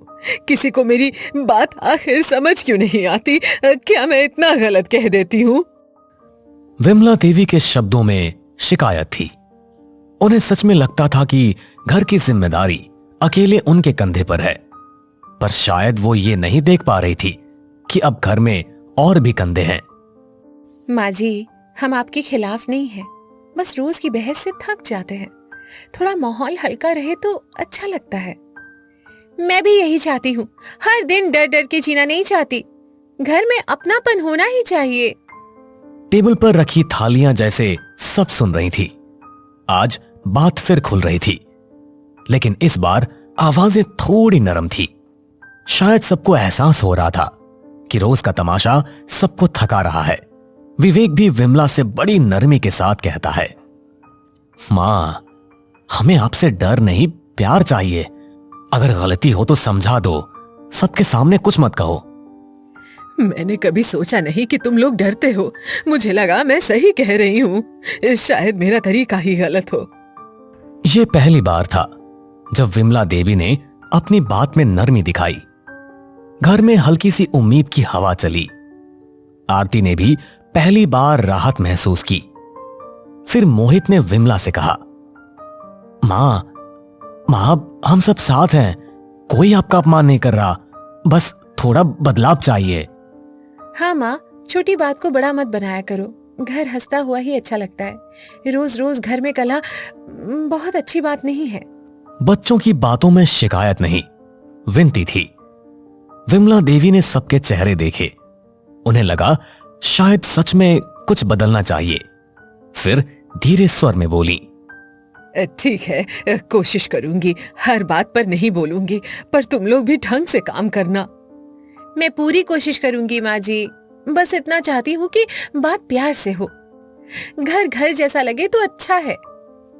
उस रात का खाना पहली बार बिना किसी लड़ाई झगड़े के खत्म हुआ। अगली शाम घर में अजीब सी खामोशी थी। कल की बातों ने सबको सोचने पर मजबूर कर दिया था। आज तय होना था कि ये घर बदलेगा या फिर वही पुराना तमाशा लौटेगा। सबको थोड़ी देर बैठना है, मुझे कुछ कहना है। आज कोई बीच में नहीं बोलेगा। हाँ मां, बोलिए, हम सब सुन रहे हैं, आप आराम से कहिए। विमला देवी के हाथ में चाय का कप था, पर आवाज में हल्की घबराहट थी। पहली बार वो शिकायत नहीं, सफाई देने जा रही थी। घर की हवा भारी थी। मुझे लगता था सख्ती से घर संभलता है। मैंने यही सीखा था अपनी सास से, पर शायद अब समय बदल गया है। समय बदलता है तो तरीके भी बदलते हैं, और घर कभी भी डर से नहीं, समझ से चलता है। हम सबको ये बात सीखना चाहिए। हरिराम जी की आवाज में ठहराव था। वो हमेशा चुप रहते थे, पर आज उनकी बात सीधी दिल में उतर रही थी। विमला देवी ने पहली बार उनकी तरफ देखा, बिना तकरार के। तभी सीमा भी बोल पड़ी, माँ जी, पापा ठीक कह रहे हैं। समय के साथ साथ बदलाव बहुत जरूरी है। हर समय एक जैसा नहीं होता। मुझसे गलती हो सकती है, पर हर बार सबके सामने आपका मुझे डांटना बिल्कुल भी अच्छा नहीं लगता है। दोनों बहुओं की आवाज में शिकायत कम, दर्द ज्यादा था। ये वही दर्द था जो सालों से जमा हो रहा था। आज वो शब्द बनकर बाहर आ गया था। मोहित भी अपनी राय रखते हुए कहता है, मां, घर में बात छोटी होती है, पर जब आप ऊंची आवाज में बोलती है तो बात बड़ी हो जाती है, और इसीलिए सब डर जाते हैं। मैं भी कई बार बिना सोचे बोल देती हूँ। शायद मुझे भी अपनी आदत सुधारनी चाहिए। ऐसा नहीं बोलना चाहिए। काजल ने सिर झुका लिया। उसे एहसास हो रहा था कि उसकी छोटी छोटी बातों ने आग को हवा दी थी। घर का हर सदस्य कहीं ना कहीं जिम्मेदार था। फिर विवेक कहता है, मां, मैं भी चुप रहता था, सोचता था कि आप संभाल लेंगे, पर मेरी चुप्पी ने भी बात को और बढ़ा दिया। बेटा, चुप रहना भी गलती होती है। घर सबका होता है जो भी घर में रहता है, और इसीलिए जिम्मेदारी भी सबकी होनी चाहिए। विवेक ने पहली बार खुलकर अपनी बात कही। हरिराम जी ने उसे देखकर हल्की मुस्कान दी। शायद आज बेटे ने सच में घर का बोझ उठाया था। फिर विमला थोड़ी नरमी के साथ कहती है, मुझे डर था कि अगर मैं ढील दूंगी तो घर बिगड़ जाएगा, पर शायद सख्ती से ही सब दूर हो रहे थे। मैं कोशिश करूंगी बदलने की। हम भी बदलेंगे माँ जी, और सभी लोग काम बांट लेंगे। सब मिलकर करेंगे। ये पहली बार था जब मैं की जगह हम बोला गया। घर की दीवारों ने भी जैसे राहत की सांस ली। छोटी सी बात पर असर बड़ा था। फिर सीमा आगे आकर बोलती है, चलो एक नियम बनाते हैं। कोई भी बात हो सबके सामने नहीं कहेंगे, अकेले में समझाएंगे। और छोटी बात को बड़ा नहीं बनाएंगे। न थाली बजेगी न तमाशा होगा, बस बात होगी। सबके चेहरों पर हल्की मुस्कान आ गई। थाली का जिक्र होते ही सबको पिछले झगड़े याद आ गए। अब वो आवाज बंद करने का फैसला हो चुका था। काजल भी अपनी सहमति जताती है और कहती है, मैं भी कोशिश करूंगी कम बोलने की। पहले सोचूंगी फिर बोलूंगी। घर में शांति अच्छी लगती है। और मैं भी चुप नहीं रहूंगा। जहां कहीं भी गलत होगा मैं वही रोक दूंगा। ये वही घर था जहां हर बात पर तमाशा खड़ा होता था। आज वही घर खुद को समझा रहा था। बदलाव आसान नहीं था, पर शुरुआत हो चुकी थी। आज से एक नई शुरुआत। हर बात पर शोर नहीं होगा। घर को घर रहने देंगे। बस यही चाहिए था। अब सभी लोग खाना साथ में हंसकर खाएंगे, किसी से डर कर नहीं। उस रात पहली बार टीवी की आवाज झगड़े से ऊंची थी। हंसी की हल्की गूंज पूरे घर में फैल गई। तमाशे वाला ससुराल धीरे धीरे परिवार बन रहा था। हर बात पर डांट और डर कम होगा और अपनापन बढ़ेगा। चलो अब इसी बात पर सब लोग एक साथ चाय पियेंगे। हर घर में झगड़े होते हैं, बातों का शोर भी होता है, पर जब लोग मान लें कि गलती सिर्फ एक की नहीं सबकी है, तभी घर बचता है। तमाशा बंद हो जाए तो रिश्तों की असली आवाज सुनाई देने लगती है। एक बहू और 1000 नखरे। सुबह के 8 बज रहे हैं।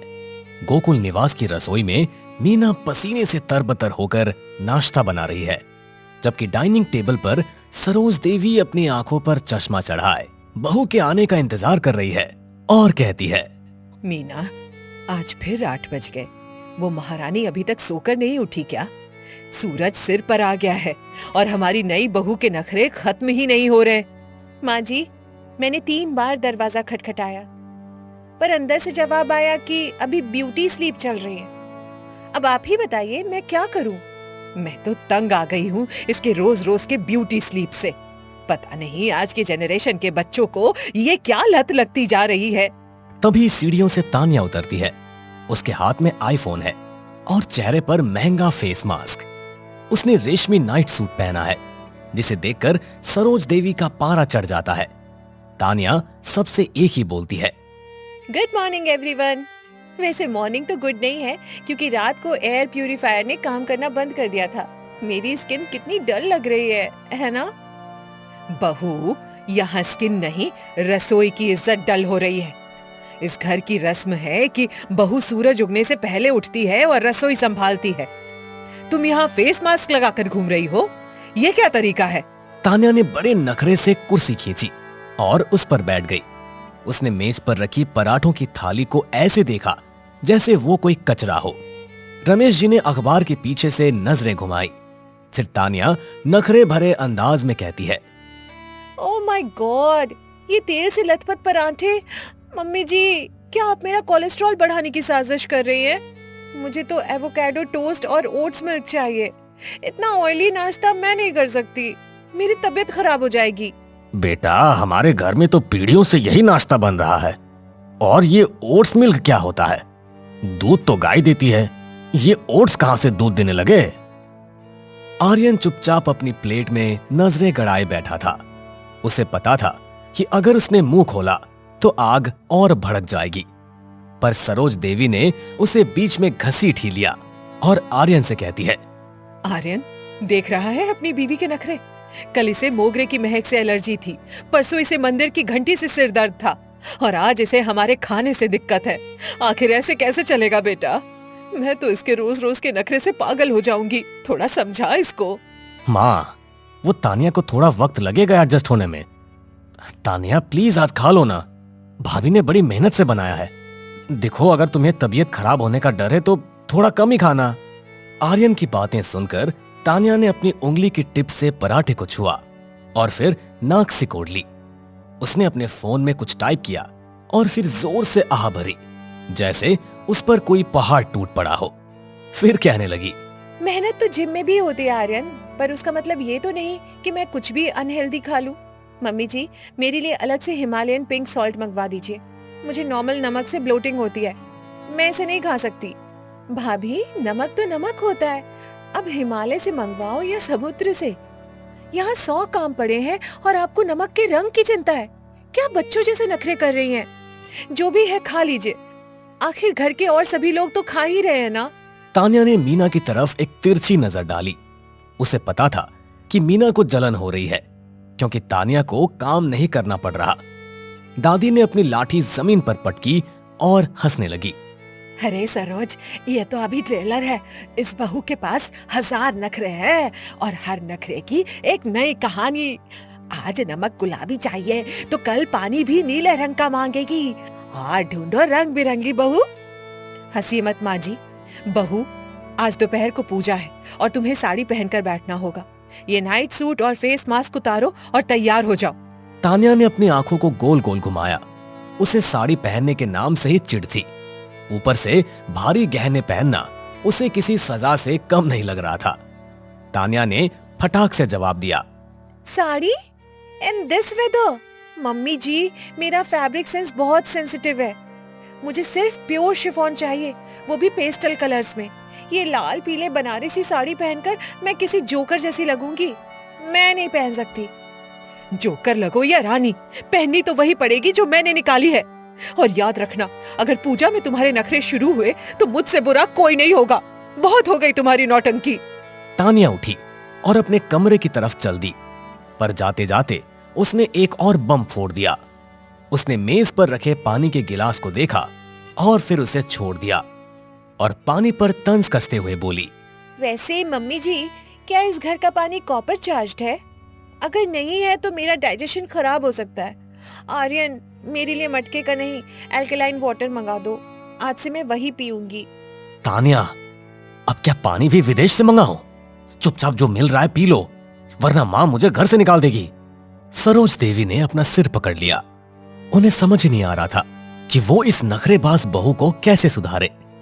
उधर रसोई में मीना बुदबुदा रही थी और तान्या अपने कमरे में जाकर अपनी सहेली को कॉल लगाने लगी और कॉल पर बात करते हुए कहती है, यार नेहा, ये घर है या कोई म्यूजियम?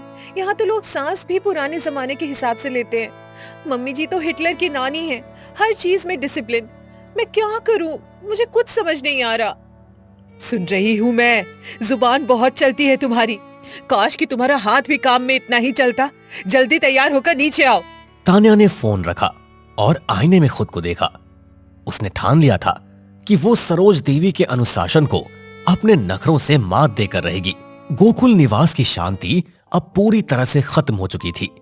तान्या खुद से कहती है, देखते हैं मम्मी जी, आपकी जिद जीतती है या मेरे नखरे। आज की पूजा तो यादगार बनकर ही रहेगी। अभी क्या याद रखेंगी कि कैसी बहू से पाला पड़ा है। दोपहर के 12 बज चुके थे।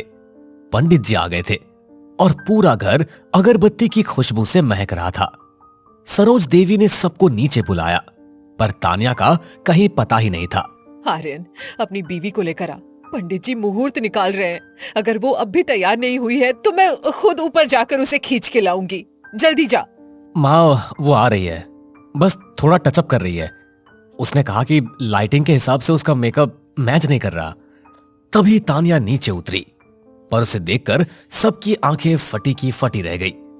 उसने साड़ी तो पहनी थी, पर उसके साथ उसने सनग्लासेस लगा रखे थे और हाथ में एक छोटा सा बिजली वाला पंखा ले रखा था। अरे, ये जजमान की पत्नी है या किसी फिल्म की शूटिंग से आई हीरोइन? अरे चश्मा उतारिए बहू, भगवान को तो कम से कम सीधा देखिए। सॉरी पंडित जी, ये यूवी रेज बहुत तेज है और मुझे माइग्रेन हो सकता है।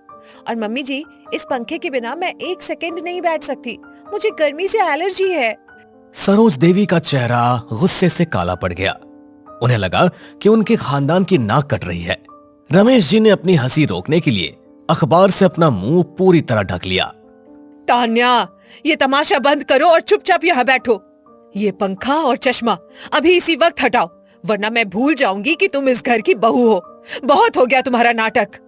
मम्मी जी, रूल्स तो रूल्स होते हैं, पर हेल्थ इज वेल्थ। अगर मैं बेहोश हो गई तो पूजा अधूरी रह जाएगी। फिर मत कहिएगा कि मैंने नखरे किए। मैं कह रही हूँ, जब मुझे दिक्कत है तो आप क्यों नहीं समझ रही हैं? दादी ने ताली बजाई और खिलखिलाकर हंसने लगी। गोकुल निवास में आज परंपरा और नखरों के बीच एक ऐसा दंगल शुरू हुआ था जिसका अंत किसी को पता नहीं था। फिर दादी कहती है, वाह रे मेरी बहू, 1000 नखरे और एक अकेली सास। सरोज, आज तो तू हार गई। इस लड़के ने तो भगवान के सामने भी अपनी शर्त रख दी। अब आगे क्या होगा, अब भगवान ही जाने। थैंक यू दादी, कम से कम आप तो मुझे समझती हैं। अब पंडित जी, मंत्र शुरू कीजिए, पर थोड़ा फास्ट। मुझे 3 बजे अपना स्किन रूटीन फॉलो करना है। अपने हेल्थ से मैं किसी भी तरह से कोई भी कॉम्प्रोमाइज नहीं कर सकती। सरोज देवी ने हाथ जोड़कर भगवान की तरफ देखा, जैसे वो पूछ रही हो कि उन्हें पिछले जन्म के किस पाप की सजा मिली है। तान्या ने बड़े नखरे से चश्मा थोड़ा नीचे किया और मुस्कुराकर अपनी सास की तरफ देखा। पूजा खत्म हो चुकी है, पर घर का माहौल अब भी गर्म है। सरोज देवी ने तय कर लिया है कि तानिया के नखरों का इलाज काम से ही होगा। उन्होंने अपनी बड़ी बहू मीना को किनारे ले जाकर एक गुप्त योजना बनाई और उसे अच्छे से समझाया और कहा, मीना, आज शाम का पूरा खाना तानिया बनाएगी। और हाँ, रसोई की एसी और पंखा दोनों खराब कर दो। जरा देखे इसके नखरे गर्मी में कितने टिकते हैं। जब गर्मी में खाना बनाएगी तब इसकी सारी नौटंकी खत्म हो जाएगी। माँ जी, ये तो बहुत अच्छा आइडिया है। वैसे भी इसे हाथ लगाने की आदत नहीं है। आज आटे और पसीने में इसके स्किन का सारा ग्लो निकल जाएगा। तब समझ में आएगा कि काम करने और नखरे दिखाने में कितना अंतर होता है। शाम के 4 बज रहे हैं। तानिया अपने कमरे में नेटफ्लिक्स देख रही है। तभी सरोज देवी ने दरवाजा जोर से खटखटाया। उनके हाथ में रसोई की चाबियां थी और चेहरे पर एक विजयी मुस्कान। सरोज देवी तानिया से कहती है, बहू, आज मीना की तबीयत ठीक नहीं है और मेरे घुटनों में बहुत जोरों का दर्द हो रहा है। आज रात का खाना तुम्हारे हाथ का होगा। और सुनो, बाहर से ऑर्डर करने का सोचना भी मत, क्योंकि हमें बाहर का खाना खाने की आदत नहीं है। ओह गॉड, कुकिंग! मम्मी जी, किचन में तो मैं 1 सेकंड भी नहीं रुक पाऊंगी। मुझे आग की गर्मी से स्किन प्रॉब्लम हो जाती है। मेरी स्किन हीट सेंसिटिव है। डॉक्टर ने आग से दूर रहने को कहा है। सरोज देवी ने तानिया की बातों को अनसुना कर दिया और उसे खींचकर रसोई में ले गई। रसोई में घुसते ही तानिया ने अपनी नाक पर रुमाल रख लिया, क्योंकि वहां उमस बहुत ज्यादा थी। वो खुद को बहुत ज्यादा असहज महसूस कर रही थी। What? यहाँ पंखा क्यों नहीं चल रहा? और ये लाइट इतनी डिम क्यों है? आर्यन, जल्दी आओ। यहाँ सरवाइव करना मेरे बस की बात नहीं है। आर्यन अभी बाजार गया है। पंखा खराब है और मैकेनिक कल आएगा। अब चुपचाप ये सब्जियां काटो और चूल्हा जलाओ, वरना रात को सबको भूखा सोना पड़ेगा। सरोज देवी बाहर जाकर सोफे पर बैठ गई और छिपकर रसोई का नजारा देखने लगी। तानिया ने बड़े नखरे से अपने रेशमी दुपट्टे को कमर में बांधा और चाकू उठाया, जैसे वो कोई तलवार हो। ये चाकू कितना बेकार है। और ये प्याज, छी, इसकी स्मेल मेरी नाक में घुस जाएगी। मम्मी जी, क्या हमारे पास टीयर्स फ्री प्याज नहीं है? भाभी, प्याज तो रुलाने के लिए ही होते हैं। जल्दी कीजिए, वरना ससुर जी के आने का वक्त हो जाएगा और उन्हें देर से खाना पसंद नहीं है। अब नखरेबाजी बंद कीजिए। आधे घंटे बाद तानिया का बुरा हाल था। उसका फेस मास्क पसीने से बहकर उसकी गर्दन तक आ गया था। उसने गुस्से में चूल्हा जलाया, पर लाइटर काम नहीं कर रहा था, क्योंकि उसे मीना ने गीला कर दिया था। तानिया परेशान होकर कहती है, हे भगवान, ये लाइटर भी डेड है। क्या इस घर में कुछ भी स्मार्ट नहीं है? मम्मी जी, मुझे माचिस से डर लगता है। इससे विस्फोट हो सकता है। मैं आग कैसे जलाऊं? कोई दिक्कत नहीं है बहू, डरो मत। माचिस जलाओ और रोटियां तवे पर डालो। और हाँ, याद रखना, रोटियां गोल होनी चाहिए, नक्शा नहीं बनाना है। तानिया ने जैसे तैसे आग जलाई और आटा गूंथना शुरू किया। उसने आटे के परत में अपनी उंगलियां डाली और उसे लगा जैसे वो किसी कीचड़ में फंस गई हो। उसके लंबे नाखून आटे से भर गए। तानिया झुंझला कर कहती है, आर्यन, देखो मेरा मैनिक्योर बर्बाद हो गया। मम्मी जी, ये आटा बहुत चिपचिपा है। क्या हम रेडीमेड रोटियां नहीं मंगवा सकते? तानिया, क्या हुआ? रसोई में इतना धुआं क्यों है? माँ, आपने इसे अकेले यहाँ क्यों छोड़ दिया? ये चाय भी नहीं बना पाती, फिर ये खाना कैसे बनाएगी? आर्यन को देखते ही तानिया ने रोने का नाटक शुरू कर दिया। उसने अपने आटे वाले हाथ आर्यन के सफेद शर्ट पर लगा दिए और उसके गले लग गई। सरोज देवी ये देखकर अपनी जगह से खड़ी हो गई। आर्यन, देखो मम्मी जी मुझसे लेबर वर्क करवा रही है। यहाँ पंखा भी नहीं है और ये प्यास मुझे टॉर्चर कर रही है। मेरी आईलैशेस झड़ने लगी है गर्मी से। Labour work? खाना बनाना कर्तव्य होता है बहू। और आर्यन, तू चुप रह। आज इसे खाना बनाना ही होगा। ये इसके नखरों का डिटॉक्स है। तू बीच में मत पड़। तानिया ने अचानक एक गहरी सांस ली और अपनी आंखें पोंछी। उसके दिमाग में एक नया नखरा आया।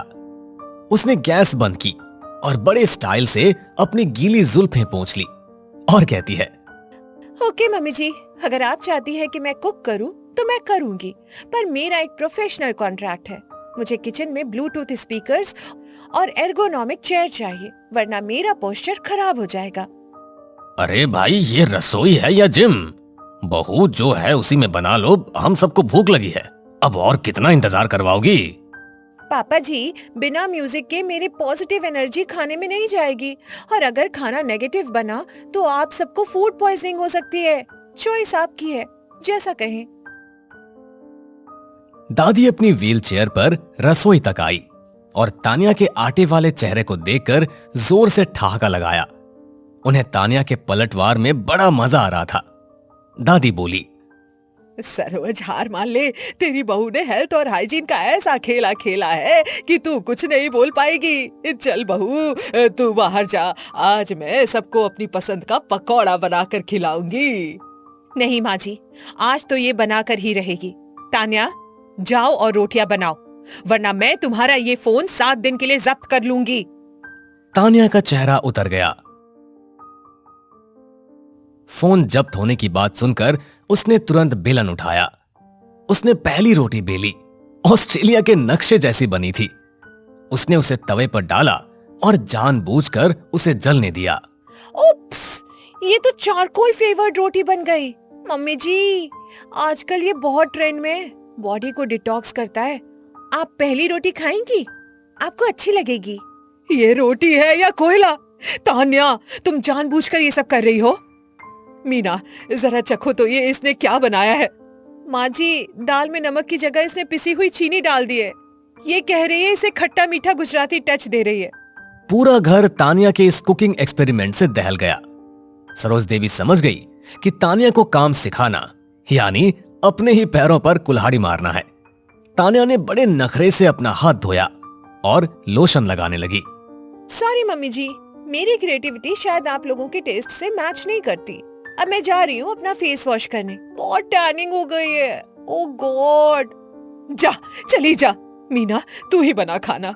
इस लड़की के 1000 नखरे सहना आसान नहीं है, पर इसके हाथ का खाना खाना मौत को दावत देना है।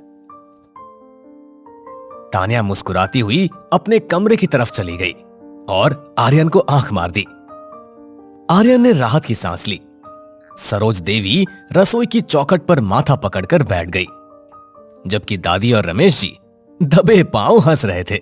महल की ऊंची दीवारें सिर्फ पत्थर की नहीं थी, उनमें पीढ़ियों की कहानियां दबी थी। कुछ गौरव की, कुछ शर्म की, और कुछ जिन्हें कभी बाहर आने की इजाजत नहीं मिली। रात का वक्त, राजस्थान की वीरान पहाड़ियों के बीच खड़ा 200 साल पुराना महल। चांदनी उसके संगमरमर पर चुपचाप बिछी हुई है। अनन्या पहली बार इस महल में कदम रखती है। लाल जोड़े में सजी दुल्हन, लेकिन आंखों में हल्की सी बेचैनी। डरो मत अनन्या, ये घर जितना बड़ा दिखता है उतना ही शांत है। घबराने की बिल्कुल जरूरत नहीं है, तुम आराम से कदम बढ़ाओ। शांत जगहें कभी कभी ज्यादा बोलती हैं, बस आवाज सुनाई नहीं देती। और मैं घबरा नहीं रही, बस इस नई जगह का अवलोकन कर रही हूँ। राजवीर ने इसे मजाक समझा, पर अनन्या ने पहली रात कुछ महसूस किया था। महल में अजीब सी ठंडक थी, जो मौसम से नहीं माहौल से आती है। मुख्य हॉल में राजमाता देवयानी बैठी है। सफेद साड़ी, तीखी आंखें। शाही खानदान में स्वागत है। यहाँ इज्जत सबसे ऊपर होती है और सवाल कम पूछे जाते हैं। इज्जत सवालों से नहीं गिरती, गलतियों से गिरती है। मैं सिर्फ सच जानना चाहूंगी। कमरे में सन्नाटा फैल गया। नई बहू ने पहली मुलाकात में ही सीधी रेखा खींच दी थी। राजमाता की आंखों में हल्की चमक आई, जैसे शिकार और शिकारी आमने सामने हो। इतने में रणविजय सिंह हाथ में पुरानी फाइल लिए हुए धीरे धीरे अंदर आते हैं और अनन्या से कहते हैं, इस घर में जो दिखता है वही सच होता है। बाकी बातों में पड़ना अच्छी बात नहीं है, इसलिए मेरी मानो तो तुम बस अपने काम से काम रखना। अगर सब कुछ आईने की तरह साफ होगा तो कुछ छुपाने की जरूरत भी नहीं होगी, और मैं तो बस समझना चाहती हूँ, उलझना नहीं। अनन्या की आवाज में विद्रोह नहीं था, सिर्फ जिज्ञासा थी। पर कई बार जिज्ञासा सबसे खतरनाक हथियार बन जाती है। रात गहराती है और अनन्या अपने कमरे में अकेली बैठी है। कमरा आलीशान था, सुनहरे पर्दे, झूमर, भारी पलंग। पर एक कोना थोड़ा अजीब था। दीवार पर पुरानी तस्वीर थी जो टेढ़ी लटकी हुई थी। अनन्या पास जाती है और तस्वीर में एक औरत है जिसका चेहरा हल्का खरोंचा हुआ है। अनन्या उसे गौर से देखती है। तभी दरवाजे पर दस्तक होती है। मीरा अंदर आती है और अनन्या को देर रात तक जागते हुए देखकर वो कहती है, मालकिन, रात ज्यादा हो गई है। ये महल रात में जागता है, आप जल्दी सो जाइए। ये तस्वीर किसकी है और ये चेहरा क्यों खरोचा हुआ है? ये सब क्या है? किसने किया है? ये कौन है? मीरा का चेहरा पल भर के लिए सफेद पड़ जाता है।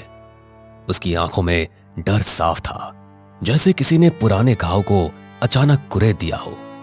मीरा अनन्या से कहती है, कुछ तस्वीरें देखनी नहीं चाहिए और कुछ बातें पूछनी नहीं चाहिए, क्योंकि ये महल सब याद रखता है। और सच, क्या वो भी यहीं कहीं दबा है या किसी ने उसे हमेशा के लिए मिटा दिया है? इस तस्वीर के पीछे की सच्चाई क्या है, मुझे साफ साफ बताओ। ये कौन है? बस धीरे से तस्वीर सीधी करके कमरे से बाहर चली जाती है। दरवाजा बंद होने की आवाज असामान्य रूप से भारी लगती है। अनन्या अपने कमरे में अकेली रह जाती है। बाहर हवाएं तेज हो गई है। महल की गलियों में सीटी जैसी आवाज गूंजती है, जैसे कोई फुसफुसा रहा हो। नई बहू को लगा ये घर सिर्फ पत्थरों से नहीं बना, यहां जरूर कोई बड़ा रहस्य दबा है। अचानक नीचे से तेज आवाज आती है, किसी चीज के गिरने की। अनन्या बाहर निकलती है। लंबा अंधेरा गलियारा और दीवारों पर पूर्वजों की तस्वीर लगी हुई है। नीचे हॉल में राजमाता और रणविजय खड़े हैं। एक पुराना संदूक खुला हुआ है। राजमाता कहती है, ये फाइल यहाँ कैसे आई? मैंने इसे बंद करवाया था। किसने छुआ इसे? घर में नया कोई आया है और नई आंखें ज्यादा देखती है। अनन्या सीढ़ियों से उतर के वहां आती है। संदूक के अंदर पुराने अखबार और एक तस्वीर झलकती है, उसी औरत की जिसका चेहरा खरोंचा गया था। अनन्या उस तस्वीर को देखते ही कहती है, शायद सच खुद बाहर आना चाहता है। कितने सालों से इसे दबा कर रखा है? किसका नाम मिटाया गया है? मुझे तो लगता है कि इस महल की दीवारें जितनी ऊंची हैं और किसी बड़े रहस्य की साजिश की शिकार हैं। सच क्या है, बताइए मुझे। अनन्या, तुम्हारी जुबान बहुत चल रही है। इसके लिए अभी ये सही समय नहीं है। कुछ बातें बाद में समझ आती है। तुम जाओ यहां से। रणविजय की आवाज में घबराहट थी, जैसे वो कुछ जानता हो पर बोलने की हिम्मत नहीं कर पा रहा। अनन्या की बातों में कई सारे सवाल थे जो राजवीर और राजमाता की उलझने बढ़ाने के लिए काफी थे। इस घर की इज्जत दांव पर है। पुरानी बातों को उठाना अच्छा नहीं होगा। वैसे भी तुम अभी नई नई इस घर में आई हो। तुम्हें इतना कुछ जानने की अभी कोई आवश्यकता नहीं। तुम अपने कमरे में जाओ। इज्जत सच से बनती है माँ जी, झूठ से नहीं। और अगर कुछ गलत हुआ है तो उसे छुपाने की क्या आवश्यकता है? जब सच सामने आएगा तभी तो उसका कुछ हल निकाला जा सकता है। अनन्या की बातों में निडरता थी। कमरे की हवा भारी हो गई। संदूक खुला हुआ था, फाइल आधी बाहर और सच बस एक कदम दूर। महल की दीवारें गूंज उठी, जैसे बरसों बाद किसी ने उनसे जवाब मांगा हो। तस्वीर का वो खरोंचा हुआ चेहरा सामने था। उसकी आंखें अब भी जैसे देख रही हों। शाही खानदान की चमक के पीछे एक साया खड़ा था और उस साये का नाम अभी किसी ने नहीं लिया था। महल की रातें लंबी होती है और लंबी रातों में सच अक्सर करवट बदलता है। संदूक बंद कर दिया गया था, पर सवाल अब खुल चुके थे। सुबह की हल्की धूप संगमरमर पर फैल रही है, पर महल के भीतर ठंडक वैसी ही है। अनन्या बालकनी में खड़ी है। राजवीर भी उसके बगल में खड़ा है। नीचे आंगन में राजमाता पूजा कर रही है। राजवीर अनन्या से कहता है, तुमने कल जो किया वो इस घर में कोई नहीं करता। अरे तुम्हें क्या जरूरत थी बीती बातों को उभारने की? कुछ बातें बस दबी रहने दी जाती है। दबी हुई चीजें सड़ने लगती है, फिर बदबू पूरे घर में फैलती है। मैं तो बस साफ हवा चलाने की कोशिश कर रही हूँ। राजवीर की आंखों में संघर्ष था। वो पत्नी का साथ देना चाहता था, पर खानदान की दीवारें उसके कंधों पर बोझ बनकर टिकी हुई थी। नीचे हॉल में रणविजय अखबार पढ़ रहे हैं, पर पन्ने पलट नहीं रहे। राजवीर, समझाओ अपनी पत्नी को, ये घर कोई अदालत नहीं है। पुराने मामलों को छेड़ना खतरनाक होता है। खतरनाक सच नहीं होता पापा, खतरनाक उसे छुपाना होता है।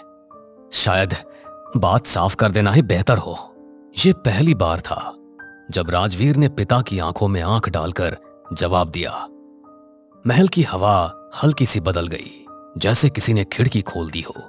अनन्या सीधे मीरा के कमरे की ओर जाती है। कमरा छोटा है, पर सलीके से सजा हुआ है।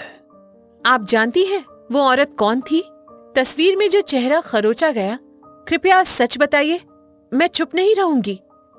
मालकिन, सच भारी होता है, उठाने की ताकत होनी चाहिए। वो तस्वीर राजवीर की बड़ी बुआ की है। कमरे में सन्नाटा पसर गया। राजवीर की बड़ी बुआ, जिसका नाम कभी इस घर में नहीं लिया गया, जैसे वो कभी थी ही नहीं। उनका नाम क्यों मिटाया गया? चेहरा क्यों खरोचा?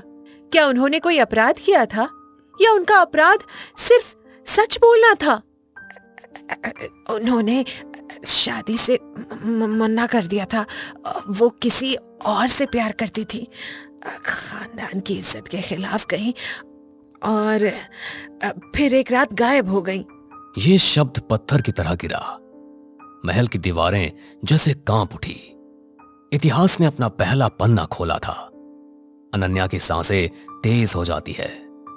गायब मतलब उन्हें ढूंढा नहीं गया, या ढूंढने की कोशिश ही नहीं हुई? खोज का नाटक हुआ था, पर असल में राजमाता ने उनका नाम लेना बंद कर दिया और धीरे धीरे सबने भूलना सीख लिया। भूलना आसान नहीं होता, पर जब सत्ता तय करती है तो यादें भी डर जाती है। महल की नींव में शायद एक चीख दबी थी। उसी वक्त दरवाजा खुलता है। राजमाता खड़ी है। मीरा, तुम्हें काम पर ध्यान देना चाहिए। पुरानी बातें दोहराने से कोई वापस नहीं आता। पर सच्चाई वापस आ सकती है, और अगर वो जिंदा हो तो? क्या आपने कभी सोचा? राजमाता की आंखों में पहली बार हल्की घबराहट चमकी, जैसे किसी ने बंद दरवाजे पर जोर से दस्तक दे दी हो। वो जिंदा नहीं है। उनका फैसला उनका था। घर छोड़ने की सजा घर से नाम मिट जाना होती है। सजा प्यार करने की या अपनी जिंदगी चुनने की? शब्द तीर की तरह निकले। राजमाता का चेहरा सख्त हो गया, पर उनकी उंगलियां कांप रही थी। सच कभी पूरी तरह मरता नहीं। तभी राजवीर अंदर आता है और कहता है, दादी, क्या बुआ सच में घर से भागी थी, या उन्हें जाने पर मजबूर किया गया? सच क्या है, बताइए। बस, इस घर में मेरी बात अंतिम है। कुछ सच घर तोड़ देते हैं और कुछ झूठ घर को अंदर से खोखला कर देते हैं। राजमाता की तेज तर्रार बातों से राजवीर ने यह महसूस किया कि उसकी चुप्पी अब टूटने लगी थी। इतने में रणविजय भी कमरे में आ जाते हैं और कहते हैं, सच इतना सरल नहीं है। उस रात एक हादसा हुआ था। झगड़ा काफी ज्यादा बढ़ गया था और वो सीढ़ियों से नीचे गिर गई थी। तो ये बात आज तक छुपाई क्यों? इसे हादसा क्यों नहीं बताया और नाम क्यों मिटाया? अनन्या के ताबड़तोड़ सवालों से कमरा भारी हो गया था। आज पहली बार आधा सच सामने था, पर आधा सच अक्सर पूरे झूठ से ज्यादा खतरनाक होता है। रणविजय जवाब देते हुए कहते हैं, वो गिरने से पहले चिल्ला रही थी और कह रही थी कि वो पुलिस के पास जाएगी और मेरे इस खानदान की सच्चाई उजागर करेंगी। और फिर क्या हो गया? हादसा। इसमें किसी की कोई गलती नहीं है। अनन्या की रूह कांप उठी। ये सिर्फ इज्जत की कहानी नहीं थी, ये सत्ता, डर और चुप्पी की कहानी थी, और शायद अपराध की भी। राजवीर पीछे हट जाता है और फिर कहता है, मतलब हम सालों से झूठ जी रहे थे और बुआ का नाम लेकर इसलिए मिटाया ताकि सवाल खत्म हो जाए। ये तो बहुत बड़ी साजिश लग रही है। भला अपनी ही बेटी के साथ कोई ऐसे कैसे कर सकता है? मैंने इस घर को बचाया है, क्योंकि अगर सच बाहर आ जाता तो सब खत्म हो जाता। महल की दीवारों पर दरारें साफ दिखने लगी थी। राजमाता की मजबूती पहली बार कमजोर हुई और अनन्या ने महसूस किया, सिर्फ अपराध नहीं होता, कभी कभी डर से लिया गया फैसला भी होता है। अब तो ऐसा लग रहा था जैसे सच खुद साफ होने लगा हो। शाही खानदान की नींव हिल चुकी थी। अब फैसला होना था, सच बाहर आएगा या एक और नाम मिटा दिया जाएगा। रात फिर से उतर आई थी। महल के आंगन में अजीब सी बेचैनी तैर रही थी। सच आधा बाहर आ चुका था, बाकी आधा अब किसी के सीने में धड़क रहा था। बिजली कड़कती है, बारिश की बूंदें गिरने लगती है। अनन्या उसी खरोंची हुई तस्वीर के सामने खड़ी है। राजवीर पीछे खड़ा है, चुपचाप खड़ा है। फिर अनन्या कहती है, हादसा कभी अचानक नहीं होता, उससे पहले बहुत कुछ होता है। क्या उस रात सिर्फ बहस हुई थी या कुछ और? अनन्या, मुझे सच जानना है। चाहे वो इस घर को तोड़ दे चाहे जोड़ दे, मुझे इससे कोई मतलब नहीं है। मैं बस अब झूठ में नहीं जी सकता। राजवीर के शब्दों में पहली बार डर से ज्यादा साहस था। अनन्या ने महसूस किया, अब ये उसकी अकेली लड़ाई नहीं रही, अब ये आने वाली पीढ़ियों की भी लड़ाई थी। हॉल में सब इकट्ठा है। राजमाता कुर्सी पर बैठी है, चेहरा कठोर, और रणविजय खिड़की के पास खड़े हैं। आपने कहा वो सीढ़ियों से गिरी थी, पर गिरने से पहले वो पुलिस के पास जाने की बात क्यों कर रही थी? आखिर किस बात का पर्दाफाश करना चाहती थी? वो परिवार की संपत्ति के कागज देख चुकी थी। उन्हें पता चल गया था कि हिस्से में धोखा हुआ है। कमरे में जैसे किसी ने बम गिरा दिया हो। ये इज्जत का मामला नहीं था, ये तो लालच का मामला था, और लालच खून से भी ज्यादा गहरा दाग छोड़ता है। तभी राजवीर बोलता है, मतलब बुआ को उनका हक दिया ही नहीं गया, और जब उन्होंने आवाज उठाई तो उन्हें चुप करा दिया गया। ये कैसा न्याय है? चुप कराया नहीं, उन्हें समझाया गया था, पर वो घर की मर्यादा तोड़ना चाहती थी, इसलिए ऐसा हुआ। वैसे भी घर की इज्जत हमें किसी के जान से भी ज्यादा प्यारी है। राजमाता का इतना कठोर शब्द सुनकर सबके होश उड़ गए। मर्यादा शब्द तो इस घर में ढाल की तरह इस्तेमाल हुआ था, और घर की इज्जत की तुलना किसी के जान से ज्यादा प्यारी इस वाक्य ने सबको हिला कर रख दिया था। अनन्या कहती है, मर्यादा के नाम पर अधिकार छीन लेना या किसी की जान ले लेना कहाँ का न्याय है? उस रात क्या हुआ था? सच सच बताइए। देखो, बहस काफी बढ़ चुकी थी। मैंने उनका हाथ पकड़ा, वो छूटकर पीछे हटी और सीढ़ियों से नीचे गिर गई। तो आपने रिपोर्ट क्यों नहीं की? क्यों इसे हादसा घोषित नहीं किया? नाम क्यों मिटाया? अगर पुलिस आती तो संपत्ति, प्रतिष्ठा सब चला जाता। मैंने घर बचाने के लिए ऐसा किया। घर बचा लिया गया, पर इंसान खो गया, और खोई हुई आत्माएं दीवारों में बस जाती है। मीरा आगे बढ़ती है और कहती है, मालकिन आखिरी सांस तक कह रही थी मेरा सच सामने आएगा, पर उस रात उन्हें चुप करा दिया गया। हम सब चुप रहे। चुप्पी सबसे बड़ा अपराधी थी, जिसने सच को दफनाया और सालों तक महल के अंदर को खोखला करती रही। राजवीर कहता है, आज से उनका नाम वापस आएगा। सच स्वीकार करने से घर टूटता नहीं, झूठ से टूटता है। आज फैसला कर लीजिए। राजमाता की आंखों में हार नहीं थी, बस थकान थी, सालों तक सच को दबाने की थकान। ठीक है, कल पुलिस को बयान दिया जाएगा और उनकी संपत्ति का हिस्सा उनके नाम से ट्रस्ट में चला जाएगा। मैंने बहुत साल झूठ को छिपा लिया, अब और नहीं, मैं गवाही दूंगा। सदियों पुरानी दीवारें आज पहली बार शांत थी। राजसी शान अब भी थी, पर उसके नीचे छुपा अंधेरा उजाले में बदल चुका था। सच ने इस खानदान को तोड़ा नहीं, उसे साफ किया, और हवेली जो सालों से फुसफुसा रही थी, आज पहली बार खामोश होकर मुस्कुरा रही थी।